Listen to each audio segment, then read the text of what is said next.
Thanks for joining me, everyone. So today's video, we're gonna do my last idea on the glitter gel with the stencil, okay? But the first thing we're gonna do is we're gonna create our galaxy sky, and I'm using my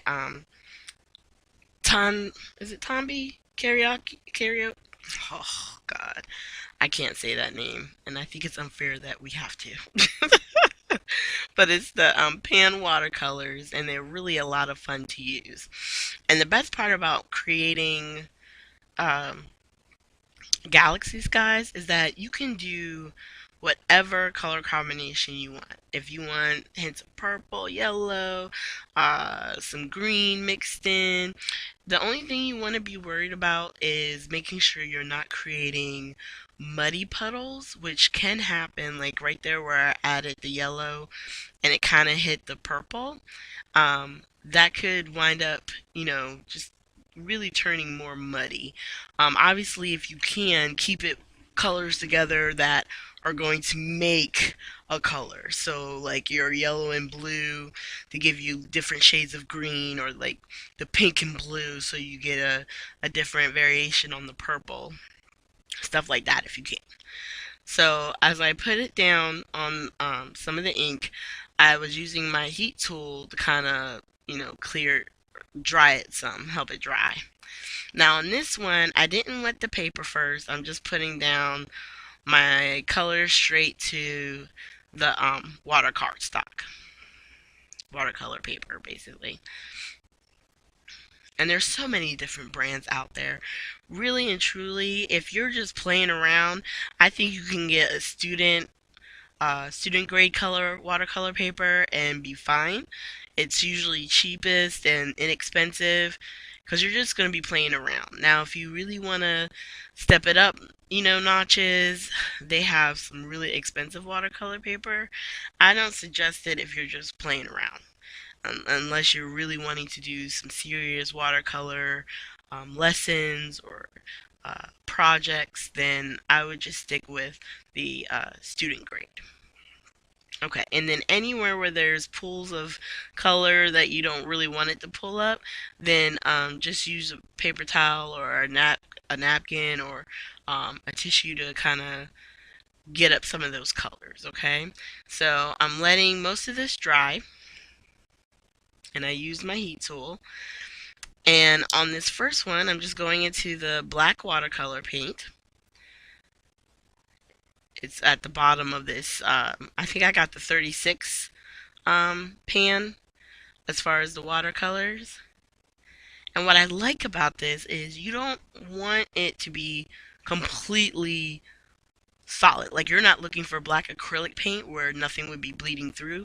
You want some of that bleed through. You want there to be certain parts where some of the blue or the yellow might be peeping behind, the black that we put down. And you just want to dry it. And then we're going to do the same thing with this one. And you're going to move your color around. I think on this one, I think some of the yellow stands out. And you just cover it like that. And you let it dry. And you can let it dry naturally, let it air dry. You can see here I was using the heat tool, which definitely helps. And then, like I said, the key is to make sure that you dry everything, because eventually what's going to really make this look like a galaxy will be when we do our splatters at the end. Now, before we do the splatters, but after it's all dry, I am going to take this tape off, and you are going to want to be careful, because I think at one point I wind up tearing part of the paper. Just be careful when you are taking it off. I'm using washi tape, but you can definitely mess up your page if you pull it in a bad way. Do you know what I mean? If you're not paying attention, especially if it's not completely dry. So I went ahead and I laid down my masking tape on both cards. And now that it's done drying, I'm going to use the glimmer paste again. This is the Moonstone from Nuvo. And one of my viewers from, I don't know if it was last week or the week before, but they said that they always think about icing a cake, and that is a really good analogy because when you're using this glimmer paste on your projects, especially like I was telling you with the lighter weight paper, or even with this heavier cardstock that I have, you just want to make sure that you're putting on a thin layer because you don't want it to be so thick that it's too wet for your paper. You know what I mean? For your cardstock. And some of the spots here, as I was taking it off, it did get a little messed up. And I think it was mostly because um, there might have been a little bit of dampness still in the cardstock, like on the background. And it made for peeling off a little wonky. So like some of my stars, they just look a little cray cray. But that's okay. Because every star is different, right? It's like a snowflake in the sky.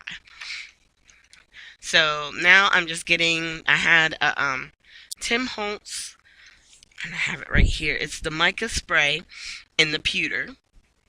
I wanted to use some of that because it doesn't really stand out, but it's going to give it a hint of a shimmer um, on the background.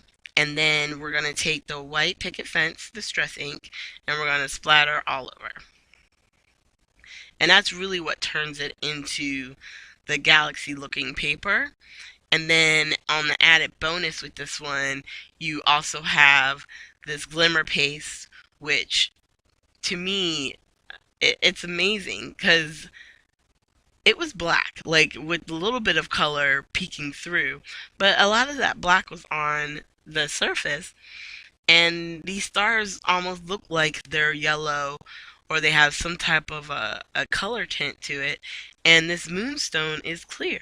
It is, like a clear glitter paste.